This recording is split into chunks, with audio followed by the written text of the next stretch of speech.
I went into this game thinking that, I'd be a little bit more of a strategic player and I'd kind of be one of the, just slide by physically. I wouldn't really be one of the more physical players. And that, I'd kind of manipulate and I'd lie and I'd be sneaky and I'd get through that way. And going into the game, meeting everyone, it's like, I don't have to. Like, I can totally be myself and be genuine and be honest with these people and get through. And I was really surprised by how well I did physically in some of these challenges, like things I'd never done before. I've never done full contact sports with anyone before. I've never tackled anybody. And, it was easy to take those girls down and I had fun doing it. And I feel like I did a really good job. My biggest regret is voting out Eric. And, almost immediately after we did it, we realized Eric was the wrong one to go. It should have been a Foa, and out of everyone on our tribe that was causing problems, it wasn't Eric. So, and I think a problem too is we thought we went into the merge 8-4, and it was already 7-5. So losing any of our members at that point was just silly.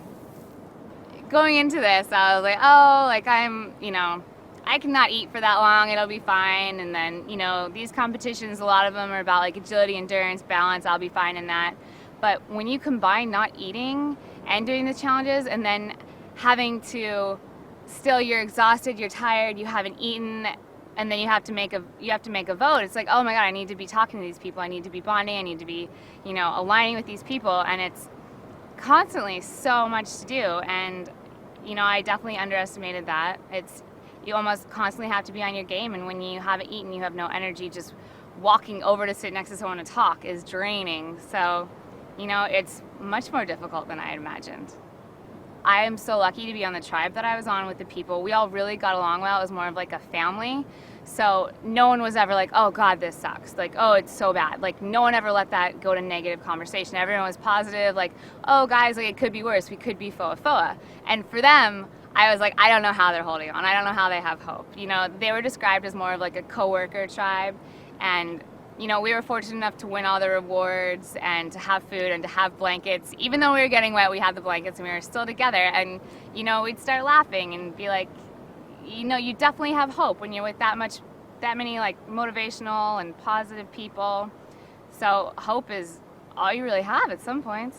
The huge part of being a part of this is, being taken out of your comfort zone in every aspect. You're thrown out into the middle of nowhere with nothing and with no one and no contact to anyone that any of your family or friends, and all these people that are so different from you. So you kind of have to learn how to do everything on your own, and you have to rely on people that you probably shouldn't trust but you need to trust. And it's just, I think now it'll just make me think twice about being like, oh my God, this is so hard. It's gonna be like, oh God, that's nothing. I lived in the jungle in Samoa for 24 days, I just think it's a great experience, and it's definitely gonna push me a lot harder to do things, whereas maybe before I would have been like, oh, let's take the easy route hiking. Now I'd be like, oh, let's do it, why not, Just give me that extra little push and that little confidence that I can do it.